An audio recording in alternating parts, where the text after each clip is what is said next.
Hello, and welcome back to Two Reds, One Devil, where me, a United fan, talks to two Liverpool fans, Jake Yo. and Ryan. How are we? And we just tend to have a lot of arguments about Manchester United and Liverpool, and me and Ryan have already kicked it off already. Jake's been a bit quiet, but before we started recording, me and Ryan have had a bit of a ding dong, so I feel like it could be a bit of a tasty one today. There's plenty of controversy to talk about this week, isn't there, Ryan? No, there is. We'll get on it. I mean, we've had one of the first weeks. I mean, spoiler alert. The first week where United have won a game and Liverpool have lost a game. I think. You don't get these too often. No, I mean, I don't want to spoil it for anyone. I know a few people may come to the podcast for their Manchester United and Liverpool results. I mean, if anyone's doing that, I think That's wishful thinking. You've really messed up if that's where you're getting your football news from. But anyway, we'll get stuck into it, 'cause I'm sure we'll end on rambling on for a while. And it's Jake's quiz this week. It is indeed. So this week, thought I'd shake things up a little bit and kind of hark back to things that have already been done. So a bit of a mix and match of like new stuff and old stuff.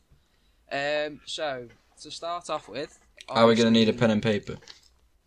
You don't need one, but you may want to use one. Okay, I see. So it's completely down to yourself. Just out of interest, who won? Wait, whose quiz was it last week again? Was it Rise? Yeah, it was mine. Who's winning the quiz? Me and Augie are both on 2 each, yeah. Ooh.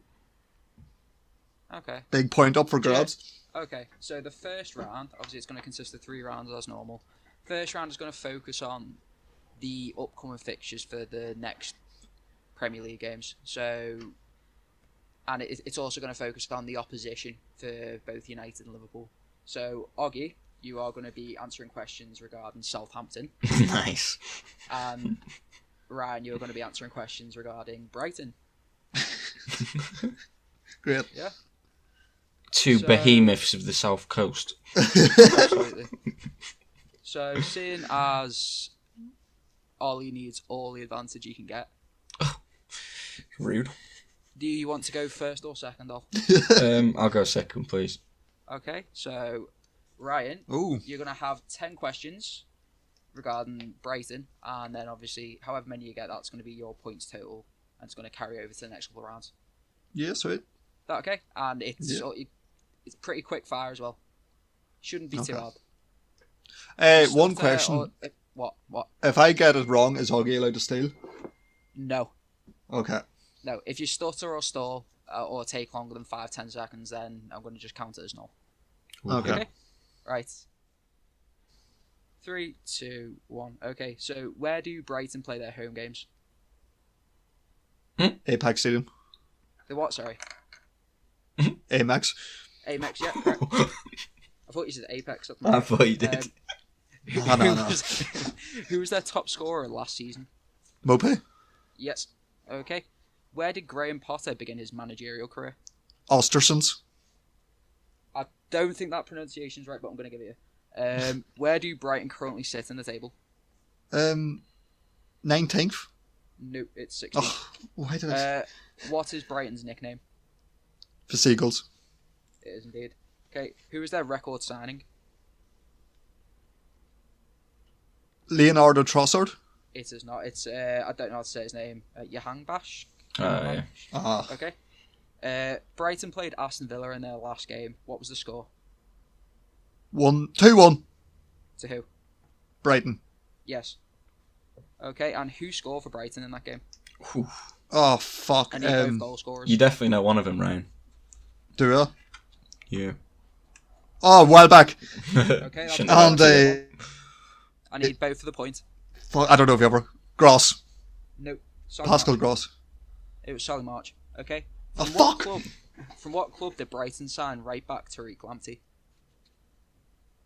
Chelsea. Correct. And last question. Who is their highest rated player on FIFA 21 this year? Ooh. Lallana? No, it's not. Any guesses from you? Oh. Lewis Dunk? It's not. It's Matty Ryan. Surprisingly. Really? Oh, Yeah, fuck's sake. overall. Matty Ryan. How what is 80 he? overall. 80? I was really surprised. 80? I was really surprised at that. Okay, so Ryan. Fucking hell, there's no space here to put anything. Give me 2 secs. Organised as always. It's really not organised at the minute. It's just what we're like. It's part of the character that we've got on this podcast. Part of the fun.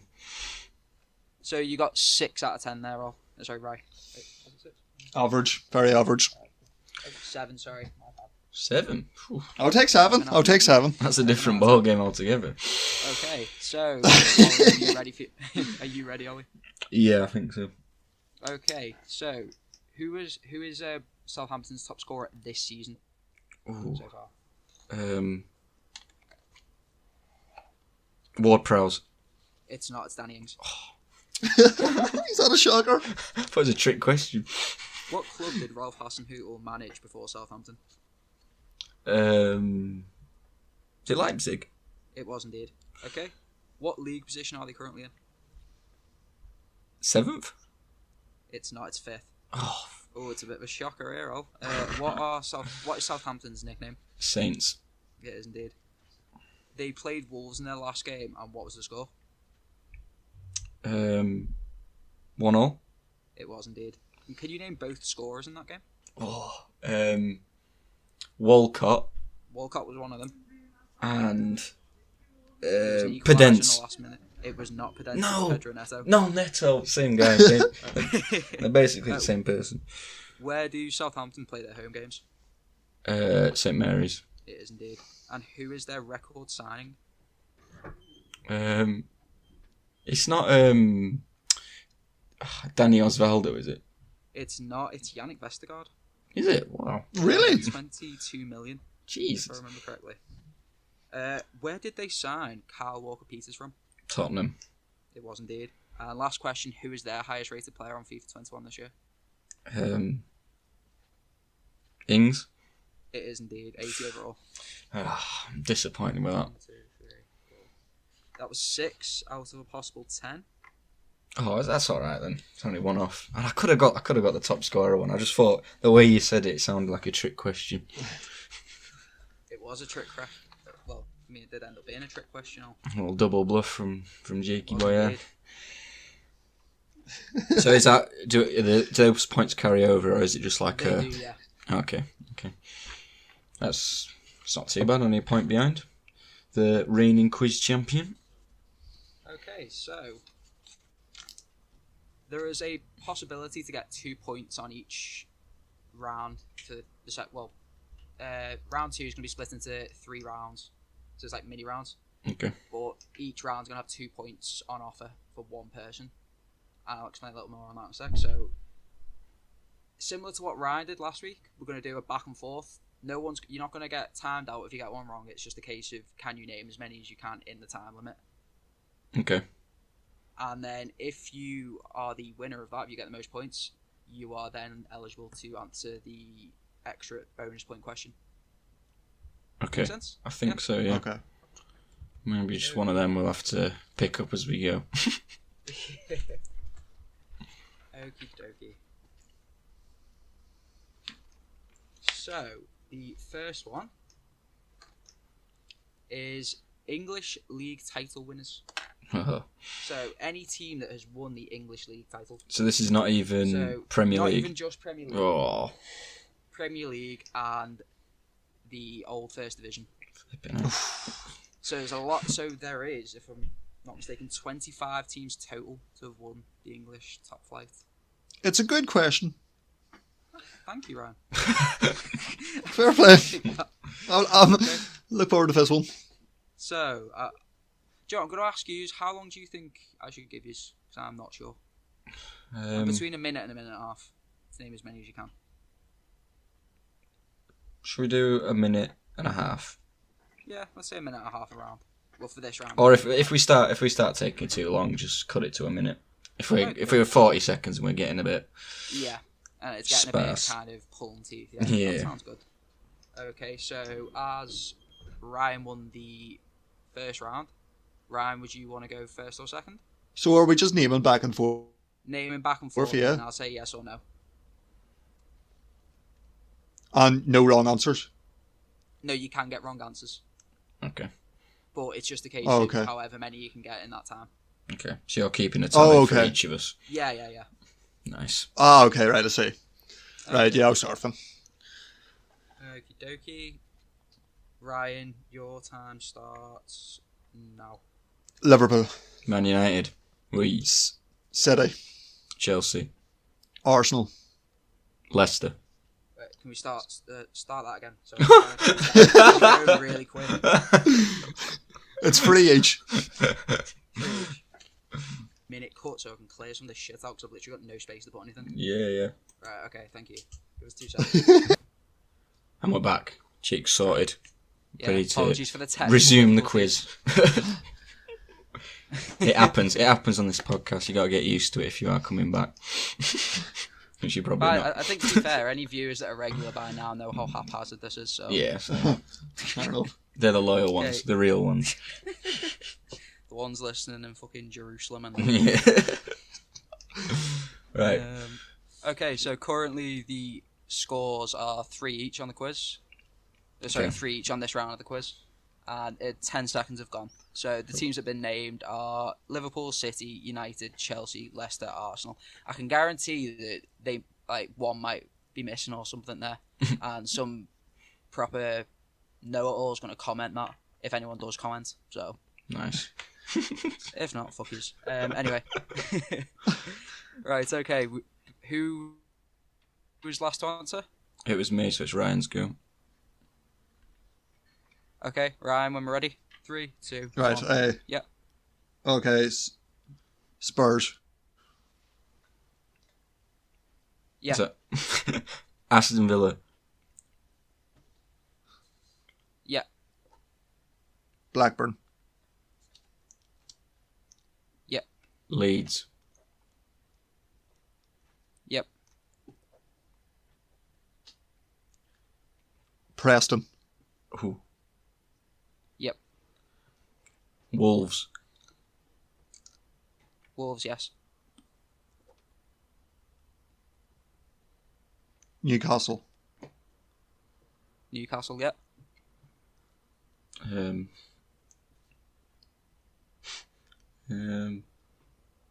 Derby. Derby, yes. Nottingham Forest. Shit. Nottingham Forest have won 1, yeah. Bradford. Bradford have not. Ryan? Sunderland. Sunderland have won 1, yeah. Everton. Everton, yeah. Blackpool. Blackpool, no. No, Ryan. Ugh. Okay, so Ollie, I'm going to give you one more chance to see if you can tie it. Oh,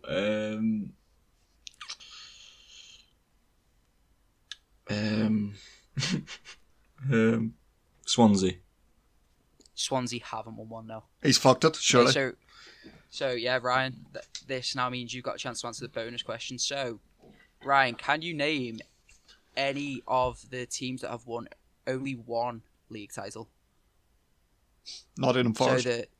Oh, correct. I was about to say there is a total of 4. Well, yeah. So that's 2 points to Ryan. Nerd. Get in. Okay, so Ryan's give himself a bit of a lead at the top there. I think 9 points. You're right. Yeah. So Right here, can we pause again because Back. Okie dokie. So before our little mini break, second one of the episode, Ryan got himself a 3-point lead at the top with 9, and Ollie's currently trailing on 6. So the next round's going to be exactly the same format: Premier League winning captains. So any captains who have won the Premier League. Yeah. So obviously since its inception in 92, 93. So Ollie, I'm going to give you first dibs. When we're ready, you can start. Ryan Giggs. Yeah. Jordan Henderson. Wait, did you say Ryan Giggs? Yeah. No, he's never been captain. No, not as captain, no. Did you say Jordan Henderson, right? Yeah. Yeah. What? Patrick Vieira. Yes. Roy Keane. Yes. Wayne Rooney. No. Who the fuck were captain? John Terry. Yes.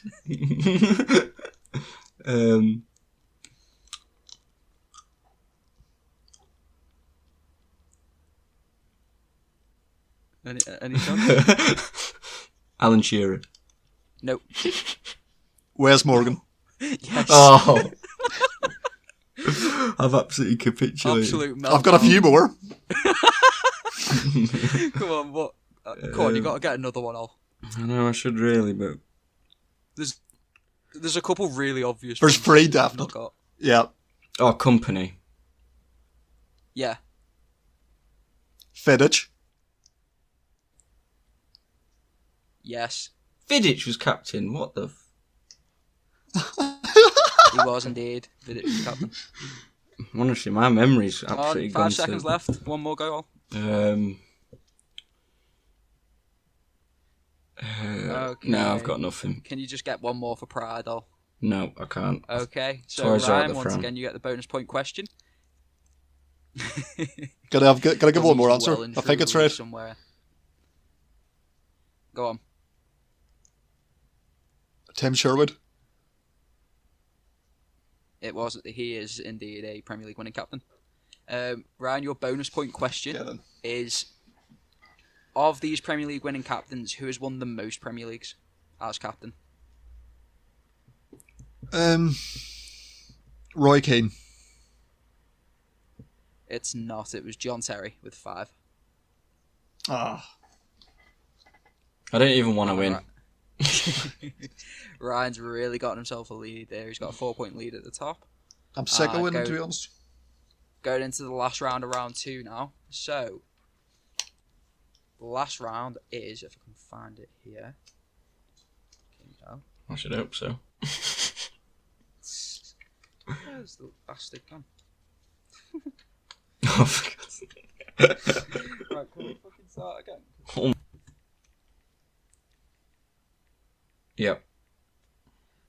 Right, okay, so the last round is going to be, can you name all the Golden Boy winners since 2003, when the award first started? Probably not. If I'm going to be So, honest. another chance for Ollie to redeem himself, or maybe put more shame to his family's name. So, Ollie, I'll allow you to go first again, give you the benefit of the doubt. I'm nervous Okay, now. so, Ollie, can you start us off in 3, 2, 1? Haaland. Yes. Mbappe. Yes. Frankie de Jong. No. João Felix. Yes.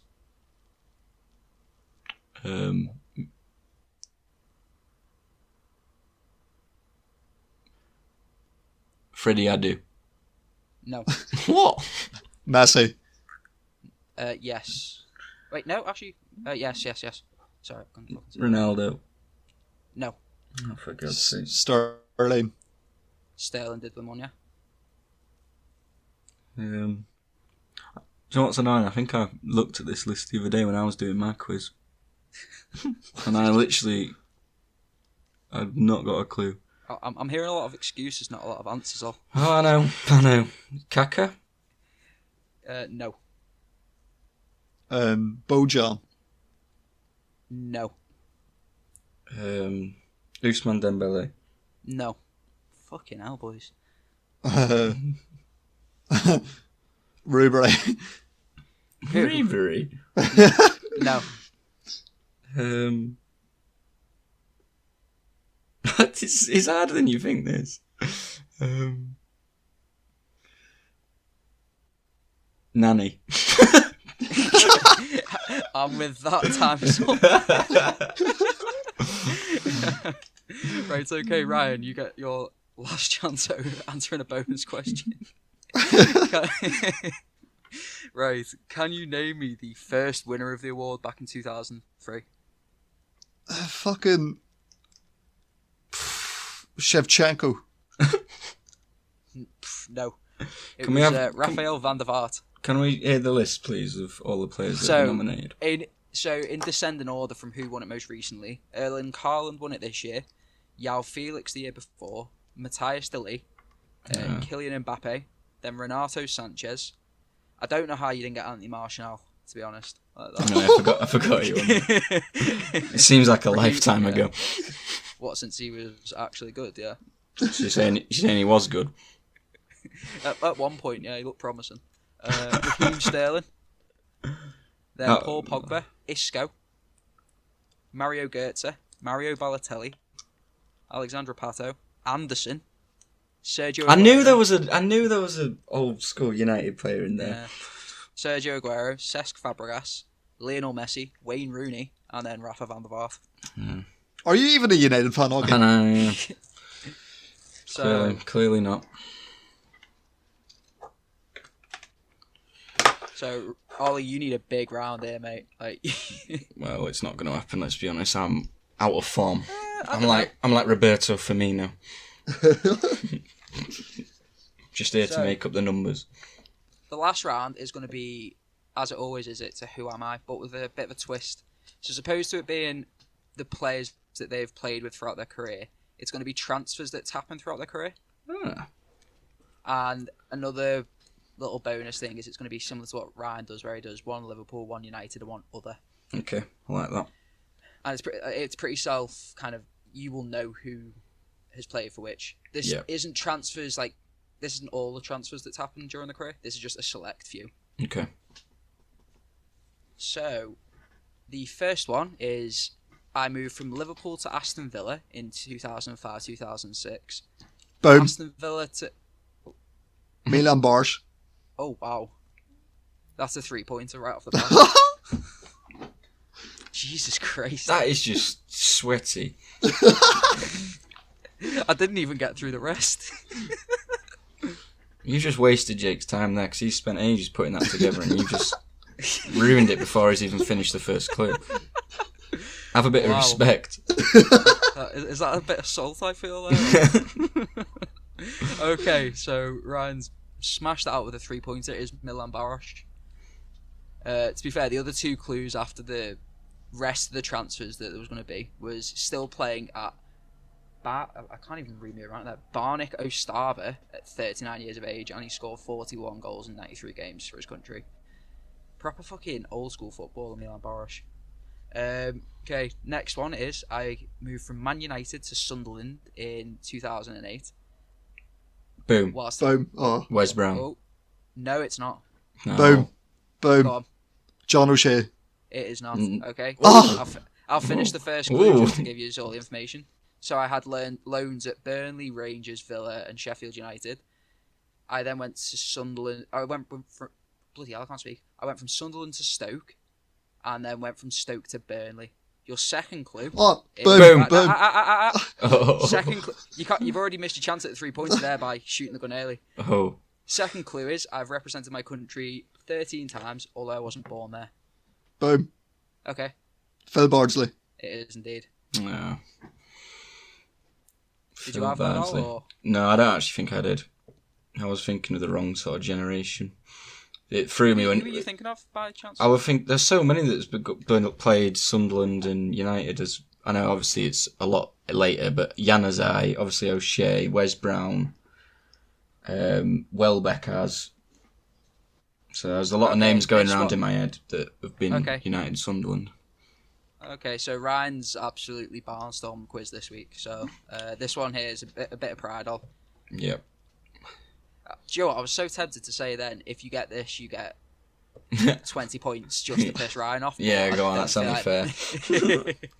Right, okay, for a bit of pride, I moved from Napoli to Sevilla, Sevilla to Newell's Old Boys, and Newell's Old Boys to Boca Juniors. Boom. Maradona. Oh. Do you know what? I'm going to give Ollie that point just for pride. Just for As soon as it all clicked into place. Very nice. That's a nice one, Jake. A really nice one. I thought, might as well. Yeah, a little nod to the legend. Give him a bit of a mention. We'll give him a mention at the end as well. Yeah. We'll have a little segment. Anyway, so I think the less said about this quiz, the better for Ollie, but Ryan's absolutely smashed that. Yeah, didn't turn up today. I think that could be the heaviest points margin difference that we've ever had on this. Like, very possibly. Well, league table doesn't lie, and they're currently at bottom, Jake, so... I just... You know what? We'll see about next week. Yeah, we will. I think it's is it my quiz next week? Yeah, it's your quiz. So I'm against the fucking nerd again. Yeah. Fantastic. Chance to tighten it all up. But anyway, we'll talk about some Premier League football now, which we know best. Or at least I know better than some of the quiz questions. What do you want to start with? Because I know Ryan's chomping at the bit to get at me about the West Brom game. So we could start there if you wanted. We'll start with Saturday. We'll start with United's game. Okay, so what do you want to know, Ryan? I just want to know your feelings about the game. How did you feel watching it? So obviously United beat West Brom 1-0, got 3 points on the board. Scraped the victory. It wasn't a vintage performance. I think Backs against the wall. I think you can say. I wouldn't say backs against the wall. It was just very dull. But yeah, I think we've done enough to get 3 points in the end. And you know what more can you say? We haven't played well, but you've got 3 points on the board, which I seem to remember you saying a lot last season, and getting very, very excited about when Liverpool wouldn't play well and would get 3 points on the board. So just the standard and a United winning from a Bruno Fernandes penalty. Like you couldn't get more standard at the minute. No. But what was the controversy you wanted to talk about, Ryan? Because I'm quite interested to see what you. Which one will we start off with? Will we go in chronological order? Right, the first one I want to hear you talk about is the penalty incident for West Brom. So you're talking about the clean Bruno Fernandes tackle. But do you feel like it should have been overturned? Right, so what my thoughts on this is, what had happened earlier in the day with did you see the Solly March one? I did. Yeah, it was a very similar kind of one where he's got the ball, like got a touch on the ball, but he's taken the man out as well. And I think it's just down to the rules and what the interpretation is of getting the ball, which I don't actually know, and I still don't know, is like what counts as getting the ball. Like, obviously, with the Solly March one as well as the Fernandes one, they've both got, like, a nick on the ball, but you wouldn't say they've, like, knocked the ball out of the other player's path, if you see what I mean. Yeah, to be honest, I don't think it was a penalty. It's just the fact, like, is it a clear and obvious error? That's what I mean. That's what I'm getting at here. Yeah, I see what you're saying. I don't know whether... Is this the Bruno Fernandes tackle we're on about, yeah? Yep. Yeah. Where he's... I'm just watching it back now. For me, as much as I want to lament United, that would have been so soft if it was actually given. I think just because he sort of scrapes his toe on the ball, I think that's why they've changed their mind. I just don't think to be fair, I think the whole idea of a foul, it's got to be like significant contact that's got to force someone over, and I don't think that did. But I think if he hadn't got that toe on the ball, then it would have been a penalty. Or it definitely wouldn't have been. It definitely wouldn't have been overturned anyway. But I think literally that little scrape on the ball is enough. So that's one of your little agendas dispelled, Ryan. Okay, so we'll go next to the United penalty. Oh, you're not going to talk about... sorry, that is the United penalty next. Yeah, I don't know what more you want to talk about that. It's clear cut, definitely penalty. I mean, it's the handball rule, isn't it? It's not so much the application of the VAR. It's more the rule itself, which needs to be cleared up. Yeah. So, what about the build up to the penalty? Not a clear foul. No, I don't know how far you can go back. I don't know. I thought you would have prepared better for this. Got your answers written down. I'm not going to lie to you. I've only watched the foul back once, and I just kind of really didn't think it was going to be that much of an issue until you brought it up. But, I'll get it up now if it really is bothering you that much, and I'll have a look and see what you think. But the fact that the media didn't make that much of it, and it's just you making something of it, makes me think that it wasn't really that much of a problem. Well, the last topic, something the media did touch on, is the penalty in itself and the rule where goalkeepers can't go anyway off the line. Yeah, which is fair enough. Yeah, it is fair enough. Harsh. It is harsh, but at the same time, surely if Ian Wright made a very good point on Match of the Day. Don't know if you heard it, but he was mentioning how if goalkeepers cannot move at all, how is it fair for the likes of Bruno Fernandes to stop and start in his penalty?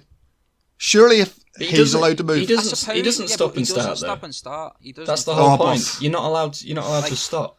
And he doesn't stop. It's a delayed run up, but similar to Jorginho, like it's the hop penalty in it where they'll kind of hop into it. Which at the end of the day, I just think that's like good technique. It's very harsh of a goalkeeper. That's only bothering you because it's United. If Jorginho was scoring all them penalties, you would not be bothered. You're only bothered because it's Bruno Fernandes. It's not often I'd take it's not often I'd take Ollie's side, but like he's right. Like it's one of them things where penalties now, if you're gonna do that stutter, it's deception in it, and if it doesn't come off, you look like an idiot. But if it does, it's like, fair play to you. You've deceived the goalkeeper. Ryan, I don't think it's that much different to giving the goalkeeper the eyes, really. Ryan, I'm not going to lie to you. I can't even find this foul that you're talking about anyway. Oh, here we go. Oh, that's soft. That is soft. No. I mean, you're talking about clear and obvious errors. That is not a clear and obvious error. He has just tried to win a soft free kick. Fred is not knocking him over there. But was the first one a clear and obvious error? Yeah, because he got the ball, and the referee didn't think he got the ball. So, okay, right. Well deserved 1-0 victory. So all them little issues you brought up have all been resolved, and it's just deserved 1-0 win. Another 3 points on the board, and now all this rubbish that we were talking about a couple of weeks ago when we did our last podcast about Solskjaer getting sacked. You look a bit silly now, don't you? We'll be having this conversation again in 3 weeks, don't you worry. Well, I just want to have my moment, this is exactly what moment we were of saying, glory. it's United's just a merry-go-round, isn't it? It's like you'll do really well for a couple of games, then it'll be back to the same old problems, and then you'll do all right for a little bit, and then it's the same old problems. It's I said a couple of weeks ago, and I still stand by that point, that you actively wanting Solskjaer at the club is just accepting mediocrity. Like, I think a couple of weeks ago I said to you, would you take Pochettino at the end of the season if it meant Ollie getting sacked, regardless of what happens? And you said no. For me, if you don't want a manager who's proven at the very top, but there is no guarantee Pochettino comes in and just turns Man United around. I just look at what he did at Tottenham with far less money and under an owner like Levy, who's so like purse tight, like, and he's proven, he's gotten to a Champions League final with a team that wasn't really expected to get that far. He's challenged for league titles, albeit not successfully. He's got a proven track record when compared to Ollie, surely, and he's got a good proven record. You say it's a merry-go-round, so the next time the merry-go-round comes around, I'll entertain this discussion. But at the moment, I'm not going to discuss it when we've literally just won 2 games this week. I'm not going to get involved with this Pochettino rubbish. So I'm going to enjoy myself while we're winning, and we'll talk about that another time if it so happens. But by the time we get to another couple of weeks, we could be chasing you at the top of the table. That's all I'm saying. So just watch your backs. Just watch your backs. Anyway, you beat a Leicester B team or something on Sunday, didn't you? That was a good win. Yeah, you look decent. I'll give you that. It was Bobby Firmino on the score sheet. I mean, he did his best not to be. You can't even deny that. Yeah, no, fair enough. All I can say is thank God for his header, because I didn't want to do this podcast this week if that hadn't gone in. Honestly, I've never been so entertained watching a Liverpool player play. It honestly makes my day every time I see him go through on goal, because I just laugh every time it happens now. I just laugh because I just know he's going to miss. And that one that just refused to go in, where it's hit the post, it's hit the keeper, it's hit him again, and then it's gone about a millimetre from crossing the line. I was in absolute stitches. Were you in stitches at the scoreline? What was that, sorry? Were you in stitches at the scoreline? Oh, yeah. I mean, it was great fun to watch you beat one of the teams that's been touted as a title challenger, yeah. No, it actually disappointed me a little bit, because I quite fancied Leicester to do a job on you, but they didn't turn up and they were absolutely rubbish, to be honest. Yeah, they were, to be fair. So, what did you think about the performance, Jake? Do you think Leicester turned up, or do you think you beat a pretty B-rate side? Isn't that the same thing? Like, you're not just asking me the same question, though? No, I mean, do you feel like you beat Leicester's strongest team, or do you think you beat a team that was sort of botched together and didn't really turn up. No, I wouldn't say that at all. I mean, I don't think they had anyone missing, really, did they? They're missing Ndidi, which I think is a massive part of the team. It wasn't like they had no one there. You know, they still had Vardy. They still had No Madison. Soyuncu. You don't rate him, I Augie? wouldn't say we. And I'm just saying because you're the ones that say he's better than Maguire. So I wouldn't say that we beat a poor Leicester side. And I think when you look at it, considering the amount of injuries we've had, no Pereira. consider it. I could say the same about us though. Yeah, right now, Foggy, you're talking about Leicester B-side. What's Sorry, our Liverpool defence? Sorry. No, I want to get up that team that started that Leicester game because I can guarantee it was a lot more cobbled together than Leicester. I mean, wasn't Mark Albrighton starting right back? I mean, you want cobbled together, you got Mark Albrighton playing right full back. I mean, I don't think you can say it was the strongest Leicester team. But I like you say, you are right. Liverpool do have injuries as well. But I'm just saying, I just wanted to put that out there. I didn't want to cause any upset. or maybe I did, which is why I said it. I mean, if we look at the team that started that game, we had James Milner starting at right back. We had Curtis Jones in centre midfield. We were also without Mohamed Salah, alongside all the other injuries we had. So it's to get the result we did and play the way we did without a lot of key men. I think is you can't really ask for more. Thought Robertson at the weekend was absolutely outstanding. That cross for Jota's goal was a joke. Yeah, I thought he was good. That was, and to beat the man that he did before he swung it in as well. That was a nice little goal. I'll give you that. Diogo Jota continues a good run of form. Is he going to have a really solid campaign now, similar to other new signings we've had in? You think back to I can't remember a signing coming in scoring like he has since Salah. He's proved to be quite a smart signing, hasn't he? Really, for only 40 million. Yeah. Without his goals, you'd have struggled really with Salah getting injured, or maybe you wouldn't have. You don't know, but I think to be fair, I think it says it all. Like how well we played. And I know you slandered him in the chat for missing just before, but for me, even got on the score sheet, which hasn't been the case this season. But I'm hoping that might be that he's turned the corner. I mean, I'm not sure about that. Here's hoping. I mean, at least he looked good when he came on against Atalanta last night. Oh wait, no, he didn't. To be honest, no one looked good. Did anyone look good? Yeah. We'll get on to that. Last night, the less said about that game last night, the better. So what are your thoughts on your title chances then? Obviously now you've beaten Leicester, who were sort of there or thereabouts. Are we still the favourites? Yes. Yes. I'd say without a doubt, yeah. I think you look at it, we've got how many men out? We've got, especially key men, Van Dijk, Gomez, Trent, Henderson, Thiago, all Fabinho's been out, all these injuries, and yet we're level on points with a side that everyone's raving about in Tottenham, who have been playing amazingly. So I look at that and think, well, once you get those men back, how good can we be? Who do you think your main rival's going to be in the title race? Chelsea? Honestly, Spurs. I think Tottenham. Do you think Mourinho's assembled a little bunch of winners there? I just think he's finally got. Well, it's been a long time since he's had a striker that is in his mould. You got Kane there, who he's on a different level this season in terms of goals and assist numbers. Like he's on course to break the assist record, isn't he? Yeah, I think so. And you got Son there, who's playing well above what he has been in the past. Højbjerg's been an amazing sign at holding midfield. That seems like a really clever signing, that, doesn't it? Just exactly what they needed. Just a little enforcer in the middle. And what's the left back called? Reguilon. Reguilon. How did you say him right? Say that again. How did you pronounce that? I can't even say it again. What did you say? Please say it again. Reguilon. He sounds like a lizard. Reguilon. Oh my god. He's a good player, him. But he's been amazing.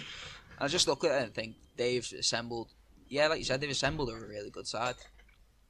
And I think, especially with Mourinho at the helm, they're always going to be up there or here or thereabouts because he's done it, been around the block.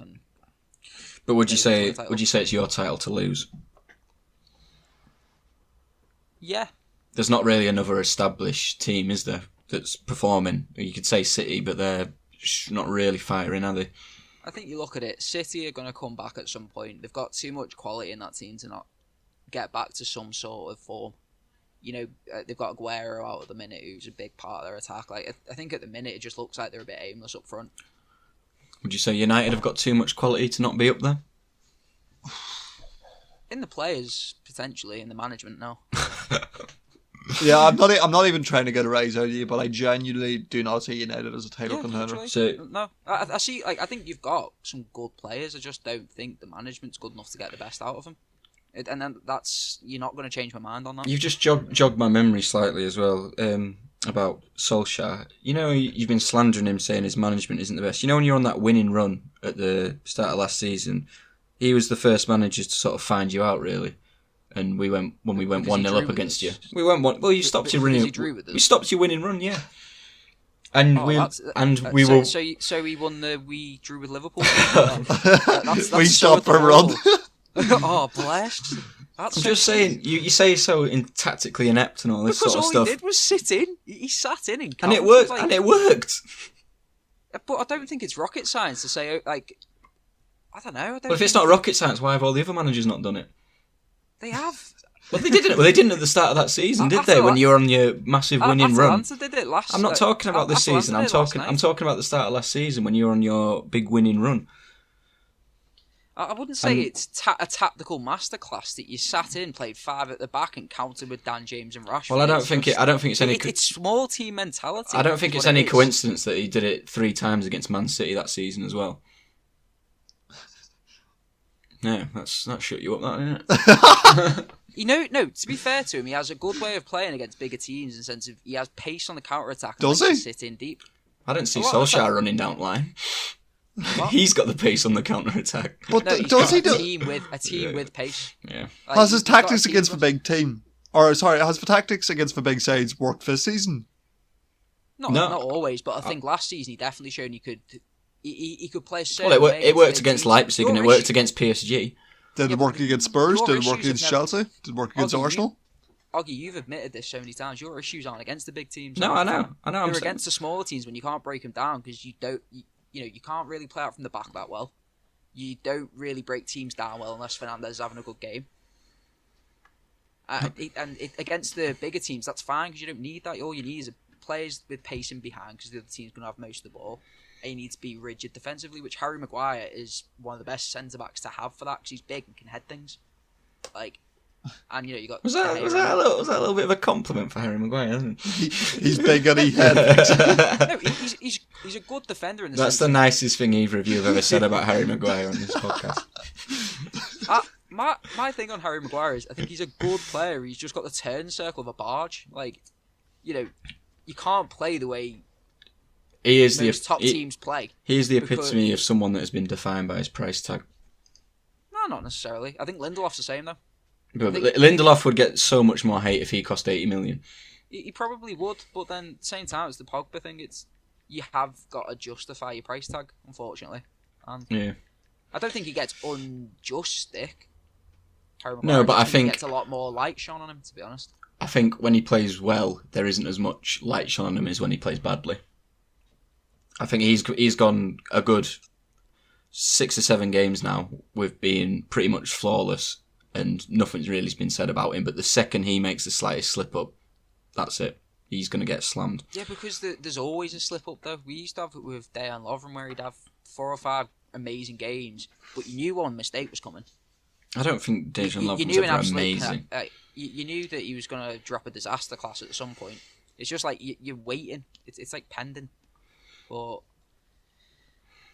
anyway, if we want to talk about breaking down small teams, which United apparently can't do, Manchester United 4, Istanbul 1. That's the first time this season where I think you've played amazing football. I watched a lot of that game, and you have got the ability to. The players you've got have got that ability to. Why you didn't do that in the first leg, I don't know. Yeah, that's what really confuses me. How we look so bad against them away from home and then look so good against them at home. I really don't understand what's happened in that such a short space of time. just think if you'd have done that in the first, like, wouldn't you be qualified? By Yeah, now? yeah, we probably would be qualified. Yeah, but I mean, I don't even have any concerns about us qualifying anymore, which is pretty mad considering the group we have. I think we'll get something out of Leipzig or PSG. We've got PSG at home, yeah, and Leipzig away, which I think is very much doable to get a win from one of them, maybe a draw, which I don't think is unrealistic. And to get through from that group, again, you've slandered Ole, but I think that's commendable to get through that group, which from two, what is it, were they semi-finalists last season, both of them? Who? Yeah. PSG and Leipzig? To be fair, you've done well to get through that group, yeah? So is that a compliment? A little one. So, this is the thing, but like the amount of like criticism and rumours around Solskjaer getting sacked. At the moment, if we win our game in hand, I think this is another thing I wanted to bring up. The fact that we've had a game sort of behind everyone in the Premier League has really contributed to the amount of stick that Solskjaer's got. Because people can't seem to get their head round that we've played one game less than people in the league. Because if we win that game in hand, we are just in the top 4. Like, we are 4 points behind you. To be fair, what I would say is I think there's managers far more deserving of stick this season than Solskjaer. Oh, 100%. Like a Pep and that. But you know, at the same time, I'm just saying, if people were looking at the table and just seeing United in the top 4, they were seeing United top of the Champions League group, still in the Carabao Cup. I know we only beat Luton or whatever it was, but like he's not really done much wrong, really. And if we win our game in hand, we're 2 points behind Chelsea, and I've not seen any sort of flack for Frank Lampard, who's had arguably much. I wouldn't say a better squad, but he spent a lot more money over the summer strengthening, and you'd expect them to be perhaps slightly stronger. I know they've come good in the last couple of weeks, so I don't want to say too much about them in case I'm made to eat my words. But it annoys me how much, if you haven't noticed already, how much stick Solskjaer gets. I've not noticed at all. But Joe did look really good, Cavani. I really liked that sort of front three we played with Rashford, Cavani, Martial, and Fernandes in behind. It looked very good going forward, but we did look slightly exposed at the back a couple of times. They did it at the bar. That was the thing I did put in the chat. Do you see that Visca guy? Yeah, I know what shot you're on about. No, honestly, did you watch the full game or not, or would you just watch the highlights? I just watched highlights. Honestly, that Visca guy was class. Like, he hit the bar, he very nearly scored from a free kick from about 30 yards. Yeah. And, like, everything that they did went through him. But he's... So, do you actually, one thing I was going to ask, what do you make of their goal? Yeah, that's a good question. I'm not even sure. Do you think that's a mistake? Yeah, or do you think that is a good question. I don't know. I think De Gea will be disappointed he didn't get across. To be honest, it was a good hit, but I think he saved it in his own net though. Yeah. Why has he dived backwards for it? I think it's because he dives on the line, across his line, he saves it. Doesn't he? If he dives across, does he get there though? I think his momentum's took him backwards because of the pace of the ball. So he sort of stepped back to try and give himself an extra chance of saving it, and it's obviously not worked. I mean, you don't see. I think one making them kind of mistakes, but it's fine, you know. I mean, you say that, but I think I'm pretty sure Atalanta's first goal was a bit suspect from Allisson, caught in no man's land. The first goal. The cross has come in, and Alisson's been caught in no man's land. So. I don't know. People in glass houses. Anything other than like that was an amazing ball in by that Papu Gomez. Well, I could just say, can you put it down to as a mistake, though? Well, that's the same. It wasn't a mistake. It's the same bracket as the De Gea one. It's not a mistake. It's not a mistake. Why not? How is that in the same? No, I'm sorry. That's surely a joke in it. Like, surely Why? You're trying to get a nibble. Why? Allisson stays on his line there. Stays on his line there. He saves it. A keeper not coming for a cross in the corridor of uncertainty versus a keeper failing to clear out. Save a very good free kick. Saving a very good free kick. A free kick he got to and got a good hands on. He just decided to dive into. What? So Allisson gets let off because he didn't get to the cross? No, because it was a fucking amazing cross. It was an amazing free kick. It wasn't an amazing free kick if he got hands to it.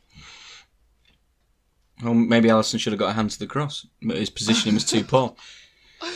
I think when you get a cross that comes in like that goes over the heads of all the defenders and into that area in between like the 6-yard box and the penalty spot.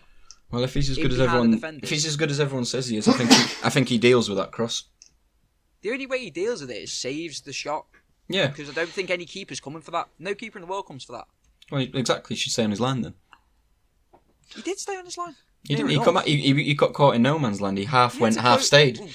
To close the angle. Surely that's the idea. Close the angle. Close the angle of the shot. Do you remember what happened with that goal? Do you remember what happened with that goal? The ball went over him, and the guy put it in at the back post into an empty net because Allisson was out his goal. Empty net? Yeah, I think that's a bit misconstrued, Augie. I mean, I wouldn't say empty net, but you're making it sound like he'd come out to close the shot down, but he got caught in no man's land and the ball went over him. The other goal, like the second goal, he got caught where I think it was Reece Williams just didn't track his man and it got squared across and he tapped into the back post. No, I'm talking about the first one. That was it. I know what I saw. Okay? I know what I saw. Allisson come out and he stopped, and then the guy around the back post, Ilicic, put it in. He was in the set near enough. Well, not the back post, but he was. Yeah, I want back post, but he was behind Allisson. Like Allisson went in front of him. Yes, he was. Are you joking?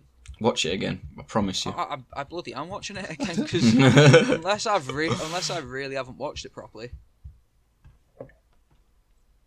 You can continue. I'm watching this highlights here. So anyway, yeah, you lost 2-0. So what do you want to say about that, Ryan?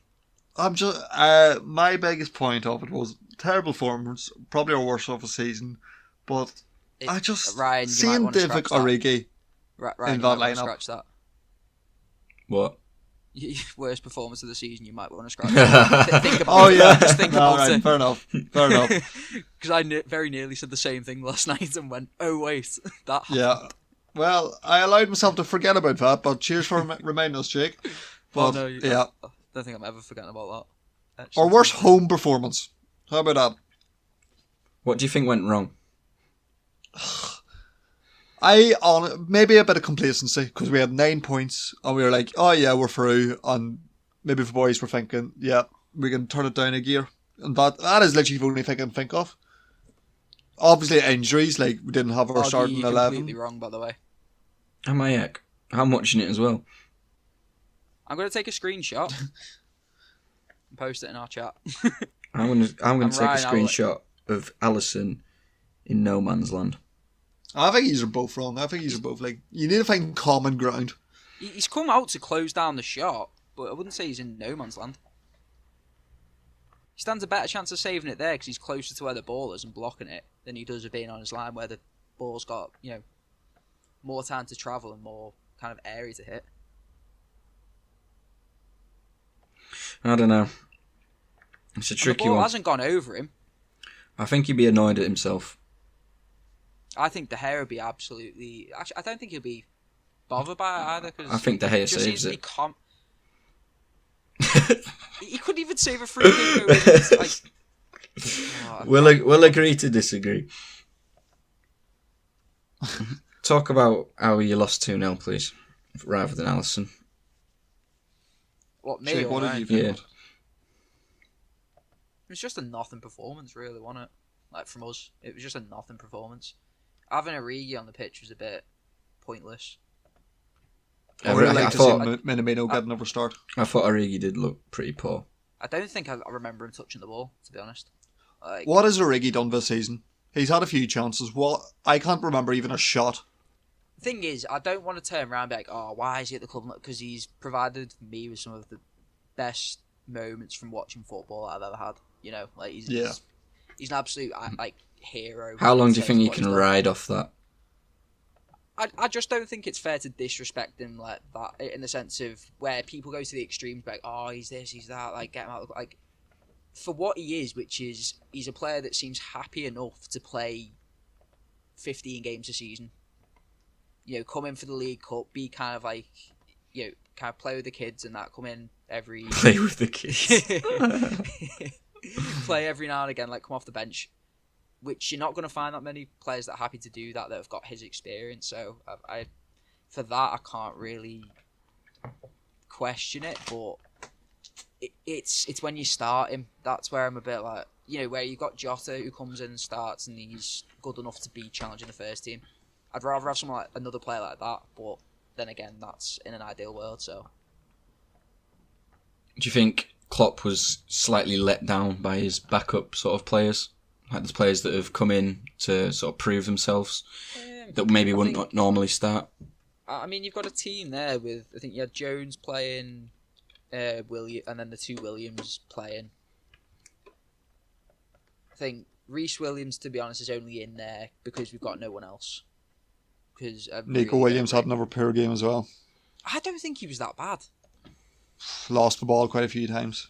He did, but he was at least trying to do something with it. Like, which I know it was an important game, but at the same time, I'd rather see a young player trying to do something with it and just keep it safe and kind of not. Yeah, I get what you mean. Trying to threaten, but do you know what it is, right? And I was having this discussion with Gabe, like friend of the podcast, didn't he, last night. I was saying to him, most young players, you look at them and you think, okay, there's something there. You know, with Jones, you look at him, he's quite a technical player. He scored a few goals. He looks quite well-rounded and mature for his age. You look at Neco Williams, quite fast, quite good technically, quite confident. I look at Reece Williams and I think, what is there? Like, genuinely, like, and I want your opinion on that as well, right? What is there that makes him stand out? Because I don't see anything. I know, but at the same time, like, Klopp has probably picked him for a reason, so he is probably the best out of the academy. Someone to come in and fill in. I mean, I know Nat Phillips couldn't play last night, but I look at him and think, why was he not picked in that Champions League squad ahead of Williams? I don't know, maybe Klopp does see something in him. So he looks so similar to that Vandenberg, where he just looks slow, lanky, and it doesn't look like he's in control of his body yet. And, you know, I don't mean to put too much stick on him because he is 19 years of age, being thrown at the deep end, but I look at other people that have been put in the same situation and that have dealt with it a lot better. But I don't know. I don't rate him at all. Do you think there's any chance you could not qualify from your group or not finish top? There is a chance, yeah. I think there's a chance we'll finish top. I think we'll still qualify. We've still got Michelin to play. I think as long as we beat Michelin, we qualify. I think you've got Ajax next week. I think the Ajax game's first next week and then Michelin last game. So say you, which is entirely possible, you could slip to a defeat against Ajax. Would you be nervous going into that game against Michelin, considering they gave you a decent game at Anfield?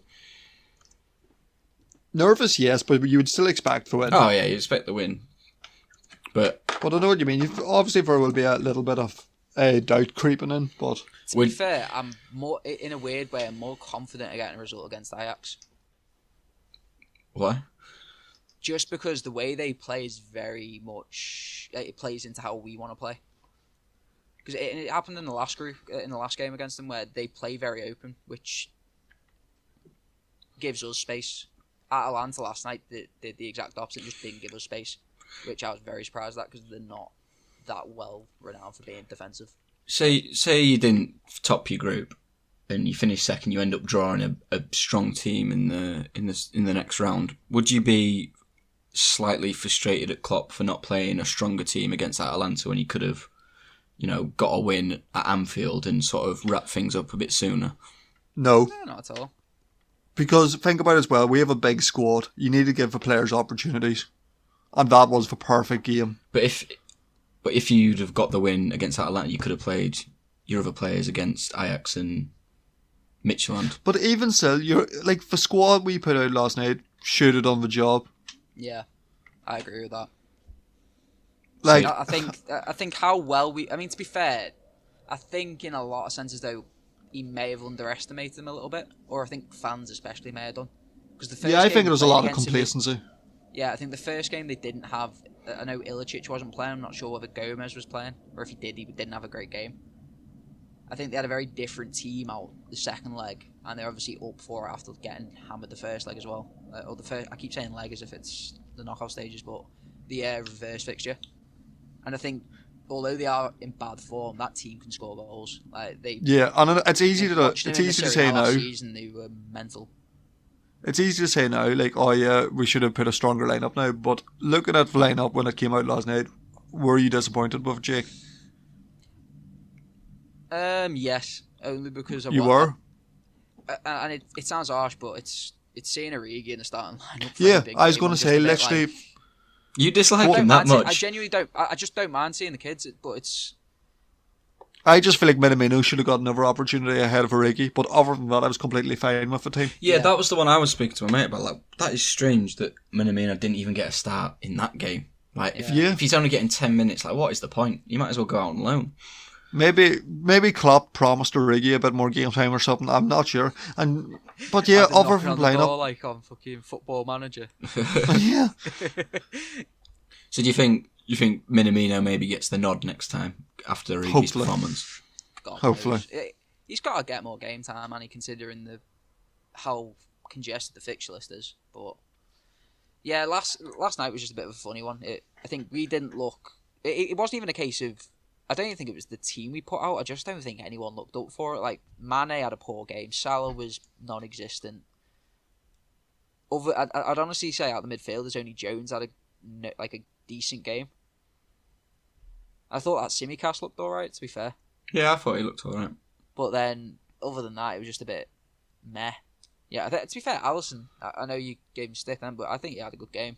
He did make one really good save. Strong wrist. Yeah. But anyway, I think we've talked enough about that for now. Well, should we have a look ahead to what we've got coming up at this weekend? Yeah, can do. I suppose that's the next big thing for us, and like you say, it's Southampton away for United, which could potentially be a banana skin. I think he's very fortunate that Danny Ings is injured. Yeah. Because if he wasn't, Of course he is. I think you should get a stay into, to be honest.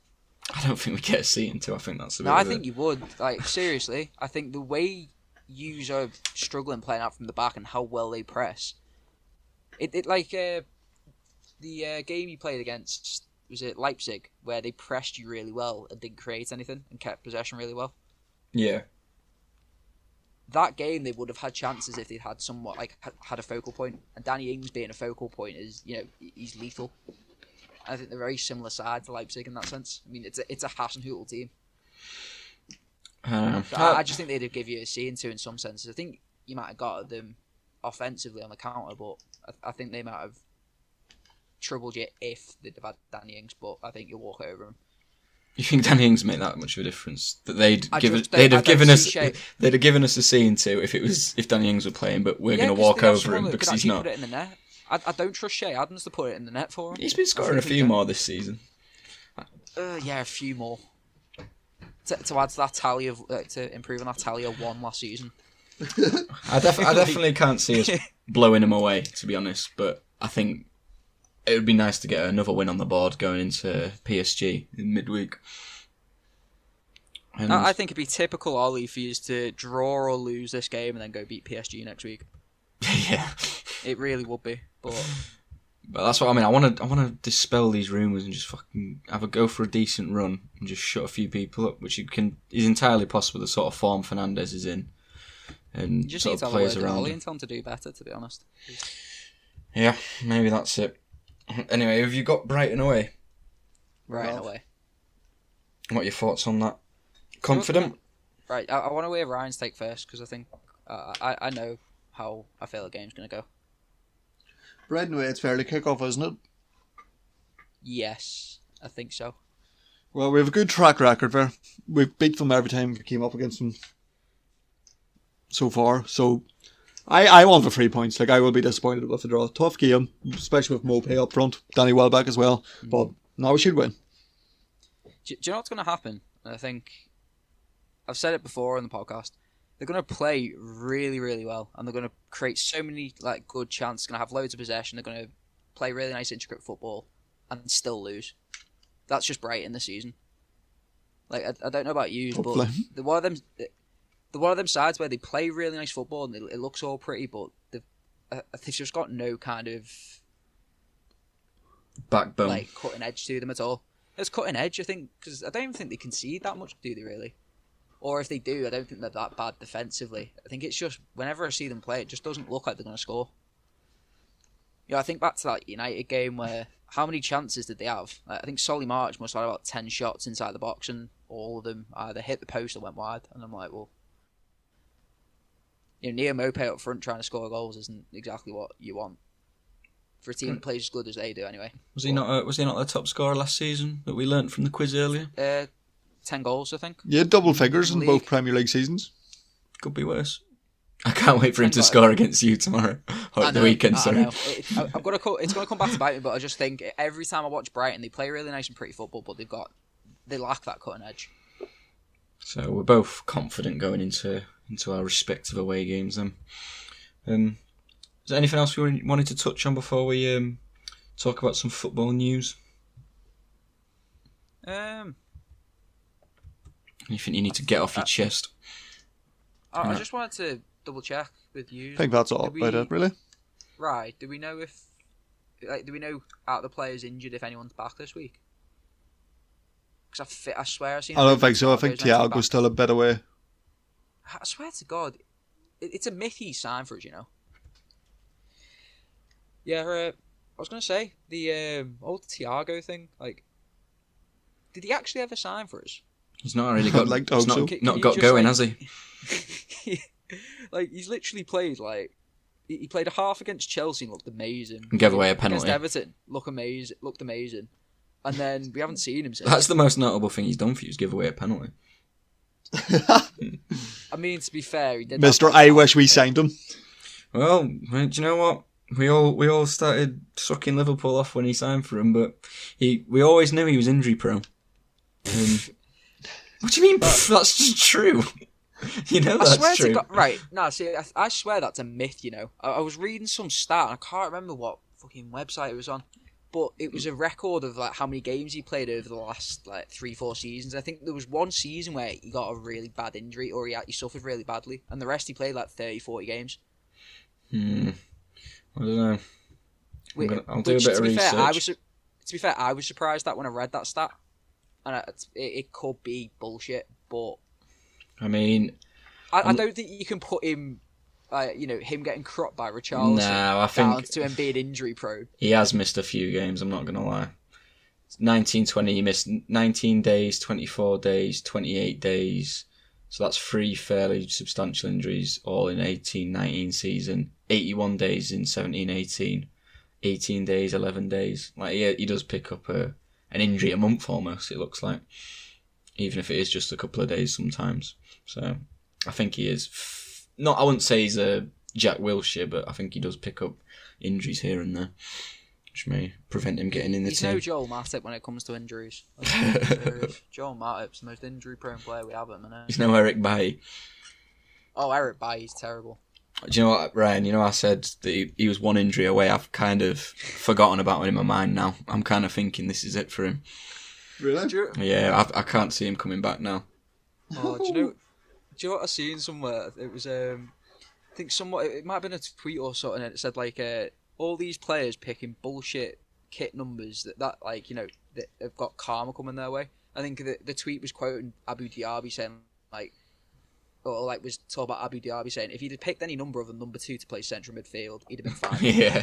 But it's just football, like the football and God's giving him karma for like wearing that number. And in the same tweet, it was something like, I think it was Fabinho's got some bad shit coming his way. Yeah.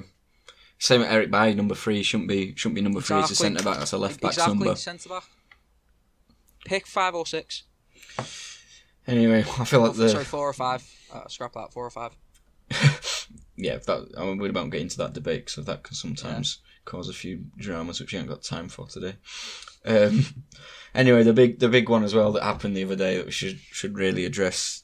Football lost someone pretty special, didn't they? Yeah, they did. Diego Maradona. It's pretty. I don't know. I feel like it's harder for us because we didn't sort of live through his best years, or like we didn't live through him playing at all, really. So we don't have the same connection with him as maybe older people do. But I feel like it would be if Messi died right now, like, or died in like 20 years. Yeah, It'd be that similar sort of thing where it's like, I mean, I know I've got a couple of older lads who I'm in a group chat with, and they were like gutted, like absolutely gutted, and they only seen like the last like back end of him. Yeah, that's what it's going to be like the day when Messi dies, and because we've lived through it all, we've got a bit more of a connection. Right? He's still pretty... I think it's very hard to not like Maradona. Like, yeah, he's a lot more respected from Pele, I think. Oh, I don't know about that, you know. If it's a handball. I like Maradona. Yeah, I just think his lifestyle made him very like, especially using people that are very staunchly staunch England fans. Oh. Like, I feel like a lot of people still feel a way about it. It's easy for you to see, Ryan. I feel, yeah. It's not like Maradona's going to knock you out of some Europa League, not Europa League, Euro qualifier. Nations League qualifier. You sound like Peter Shilton. Sorry, I didn't. Yeah, I didn't know Shilton can't stand them, I don't think. if them wombs are still a bit still open, Ryan, through Northern Ireland, or have you recovered from that? Do you know what? Right, this like. Sorry, we're talking about Maradona. Yeah. We're not I was talking say, about in the most respectful way possible. I feel like if you'd have said to him, like, I'll give you, like, if someone had said to him, I'll give you till 60 and you can keep living the way you're living, he'd have taught that. He lived life, like, differently. You know, like, I think I was reading some story about him partying where Liam and Noel Gallagher were there. I've seen that. And it was something about, like, he was upstairs with, like, all these, like, women of the night and, like, all these like mad people. Women off a night. No, that's that. I was gonna. That's how he described it. Yeah, that's like, what he he said. said. Yeah, that's what he said. I was gonna laugh. I was gonna laugh at that, but then I do remember he did say that. Yeah, it was something like I think he invited both of the Gallagher brothers up there, and it was just like prostitutes, so, like all sorts up there. He said something like, "I'll get you shot if you take any of my women." It's like, what the hell? Do you know what's another mad one that I saw? Eyes That like saucepans. Oh. I never really sort of thought about it that much. Have you seen the brawl that breaks out in the Barcelona Atletico the Bilbao game? Oh my No. word! I've seen the video. Yeah. I've seen the video before, but just never really like give it too much thought. But when I think about it now, that is mental. That he was just. I haven't actually seen this. They're like drop kicking people and that. Yeah, he looked like a WWE and he knocked someone clean out with like a flying knee, doesn't Yeah. he? Like it's mental. It literally looked like Rey Mysterio just Like, drop kicking someone. It was amazing. You could not imagine Messi doing that now. No, not at all. Not that he should be, but it just shows how the times have changed. I mean, I'd say Messi's a far better role model for kids, but he's nowhere near as fun. Yeah, exactly. And Do you know what? There's not enough footballers like that these days. It's just on some mad bullshit. Well, you just can't because I mean VAR would have been all over that, wouldn't it? and obvious error.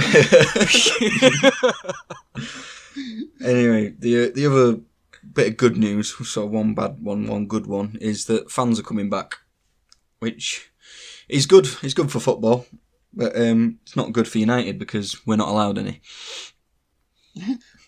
Oh, what is this? Because of the tier system? For the tier system, yeah. Obviously, Manchester being in tier 3. I think we're in tier 2, aren't we? Yeah, so you're allowed. So, yeah, we're sound. 2,000 fans, I think it is now, back in the stadiums. Shot What areas are... Liverpool getting favoured. I don't think we've got enough time to go into that because that'll get really political. Yeah, I know. that would make sense if it was the Premier League making the decision, but it's not. So I was gonna say though, do we know what areas tier 1? Or is there any areas in note? It's like Cornwall, yeah. But it's basically all the London clubs. All farmland, essentially. All the London clubs are able to have fans, and obviously Liverpool as well, and maybe there's a couple of others, but it's 10. 10 are and 10 aren't, basically. I swear to God, there was something where it's like... there was some like countryside town or some city in the countryside that was in tier 3 somehow, and yet London's in tier 2. Yeah, it's a bit of a joke. Which you think about, it's a bit... It's completely... We won't get into that. We'll just be happy that fans can actually come back. And do you reckon they'll keep the fan noise, or do you reckon they'll just use the few thousand that are in there? Like, will they use the fan noise that sounds like... I don't know, loads? I'd imagine we just get get rid of a fan noise. What would you think, Ryan? I'd imagine we just get rid of a fan noise whenever there is fans in the stadium. Yeah, you'd think so, but then 2,000 fans in a big stadium's not going to sound like anything. It's going to sound weird, isn't it? It's going to sound so hollow. Something to look forward to. See if you answer that question. We'll let you know. We'll get back to you. And yeah, do you know what though? No, the thing I am looking forward to is if that is the case, you'll be able to hear every single shout at the referee every time a decision's made wrong. Like you'll be able to hear it crystal clear from like all the yobbos in the stands. It just kind of annoy me then that the commentators have to apologise for swearing. Like it's just who is going to complain about that? Like they can't help it. They're not the ones swearing. Yeah, like, but. I get it, but it's just like, come on. It's a broadcaster thing, isn't it? I know, right? Because it's before the watershed, they shouldn't technically. Yeah, I know, but it's not them doing it. Just grow up. Who's complaining about that? Anyway, predictions, Ryan. Have you got some lined up for us? Predictions. Yeah, I do indeed. I heard I did well the other week. Yeah, okay, you've went up the ladder. You've overtaken me. Wait, what is that? Yeah, right. Okay. Carry on, Ryan. Predictions. Right, we'll go straight through. Fuck the rogue shouts and all. Okay. Right, first game. Right, when are we starting? Yeah, go for it. Right, the first game, Everton against Leeds. 2-2.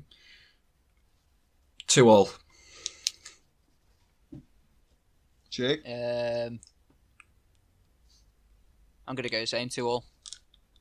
Copycat. I've won for 3-1 Everton. Next up is West Ham at home to Villa. 1-0 Villa. 2-1 West Ham. Ooh, I've won for a 1-1 draw. And then another big game, Chelsea against Spurs. Ooh. 2-0 Spurs. 2-1 Spurs. I'm going 2-1 Chelsea. Mm. And then it's Brighton at home to Liverpool. 2-1 Brighton. 3-1 Liverpool. I've won for 2-1 Liverpool. And finally, without Danny Ings, Southampton at home to United. 2-0 United.